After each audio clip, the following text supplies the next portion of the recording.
8월 19일 목요일 매일 성경 묵상을 시작하겠습니다. 오늘 하나님께서 우리에게 주신 말씀은 시편 63편 1절에서 11절의 말씀입니다. 시편 63편 1절에서 11절까지의 말씀을 제가 봉독하도록 하겠습니다. 하나님이여, 주는 나의 하나님이시라.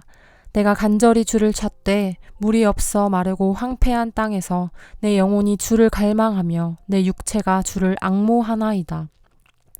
내가 주의 권능과 영광을 보기 위하여 이와 같이 성소에서 주를 바라보았나이다.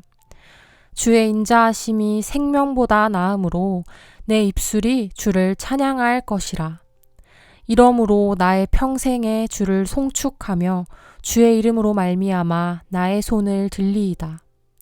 골수와 기름진 것을 먹음과 같이 나의 영혼이 만족할 것이라. 나의 입이 기쁜 입술로 주를 찬송하되 내가 나의 침상에서 주를 기억하며 새벽에 주의 말씀을 작은 소리로 읊조릴 때에 하오리니 주는 나의 도움이 되셨음이라. 내가 주의 날개 그늘에서 즐겁게 부르리이다.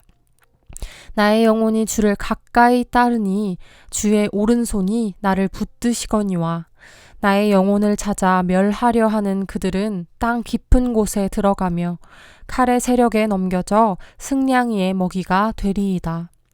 왕은 하나님을 즐거워하리니 주께 맹세한 자마다 자랑할 것이나 거짓말하는 자의 입은 막히리로다. 아멘. 오늘 본문은 다윗의 시로서 유다 광야에 있을 때의 고백들을 시로 적은 내용입니다. 왕이었던 다윗은 누군가를 피해서 생명을 위협받지 않기 위해 광야로 도망가 있는 상황이었습니다. 왕궁에서 나와 광야에 이르기까지 다윗의 마음은 하나도 편치 않은 부분이 없었을 것입니다. 오히려 생명을 위협받을까 쫓겨나듯 거의 광야로 도망하였지만 아무것도 없는 곳인 이 광야에서의 생활은 오히려 더 고단하고 힘든 생활이었을 것입니다. 즉 생명을 위협받기는 매한가지였을지도 모릅니다. 그러나 다윗은 이러한 상황 속에서 힘들고 어려운 상황 속에서 아주 놀라운 고백들을 하나님께 올려드립니다. 물이 없어 마르고 황폐한 땅에서 이 다윗은 하나님을 주로 고백하며 높여드립니다.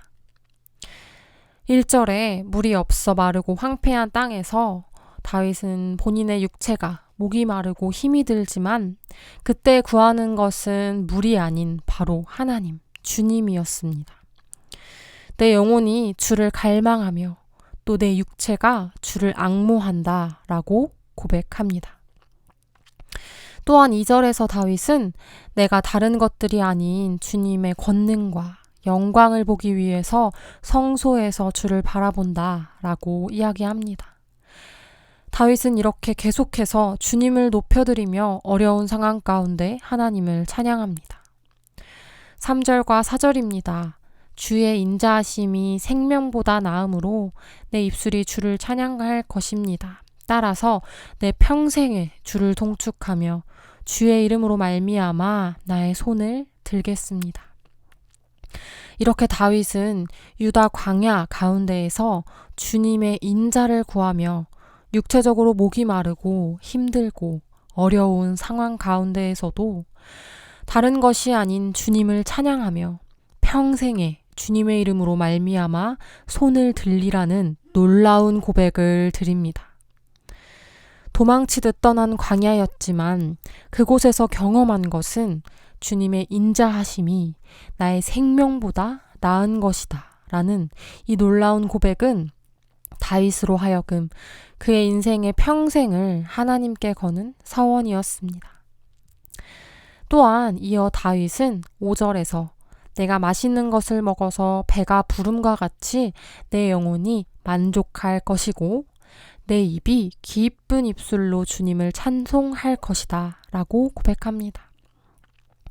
먹을 것이 없는 이런 광야에서 이러한 고백을 한다는 것은 그야말로 다윗에게 도움이신 하나님을 기쁨으로 따르겠다는 고백과 같습니다. 다윗은 광야에서의 밤 또는 새벽에 그의 침상에서 두려움과 힘들고 어려운 마음이지만 작은 소리로 주님의 말씀을 읊조렸을 때를 기억합니다.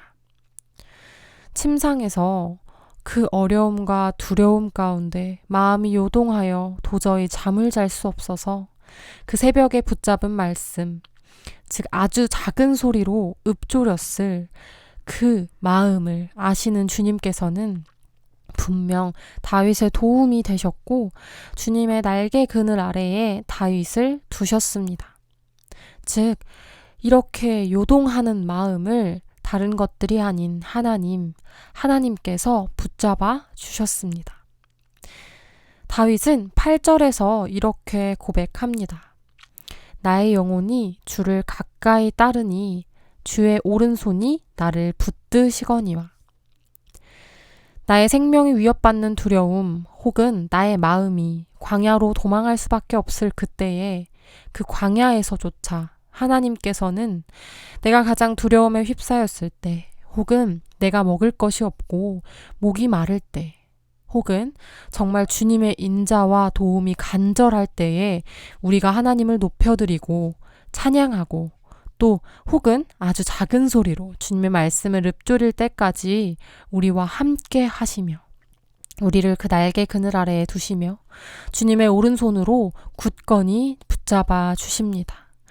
따라서 우리는 그 도움이신 주님만을 따르고 찬양해야 합니다.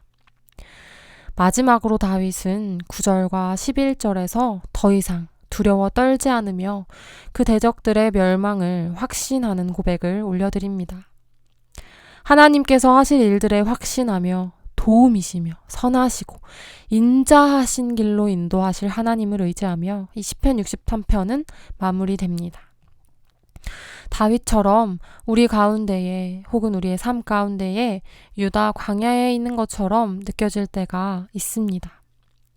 어떠한 문제에서 도망하였든지 혹은 스스로 그곳에 가게 되었는지는 아무도 모릅니다. 하지만 우리는 그 메말라버린 광야 같은 강팍함 가운데에서 낙심하며 두려워 아무것도 하지 못할 것 같은 생각에 사로잡히곤 합니다.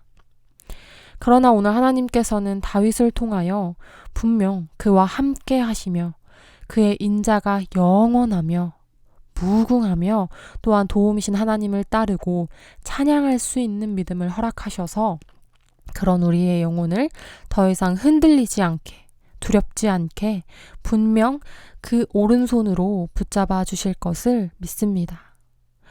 우리의 마음에 소망이 되시고 상황과 문제보다 크신 하나님의 인자와 큰 도우심이 메마른 광야와 같은 우리의 상황과 삶 속에 하나님을 찬양하고 기도할 수 있는 우리를 변화시키시고 사랑으로 큰 은혜를 허락하시는 줄로 믿습니다. 기도하시겠습니다. 사랑이 많으신 하나님 아버지 감사합니다. 우리에게 새날을 허락하시고 또한 말씀으로 하나님 아버지께 나아갈 수 있도록 오늘도 인도해 주시니 참으로 감사합니다. 오늘 시편 63편의 말씀과 다윗을 통하여서 주님의 인자하심이 생명보다 크고 광야 가운데에서 작은 읊조림까지 들으시는 또한 도움을 허락하시는 하나님을 보았습니다. 광야와 같은 생활 혹은 삶 가운데 힘들어 두렵고 고단한 우리 가운데 하나님의 위로와 평안을 허락하여 주셔서 무엇보다 하나님을 주로 고백하고 우리를 붙드시는 주님께 평생의 찬양을 올려드리는 귀한 지체들로 바로 설 수 있도록 인도하여 주시옵소서. 어느 때든지 주님을 바라보며 주님과 동행하는 삶 살 수 있도록 우리 가운데 그런 믿음과 은혜를 허락하여 주시옵소서. 우리의 작은 소리까지도 경청하시는 예수님의 이름으로 간절히 기도합니다. 아멘.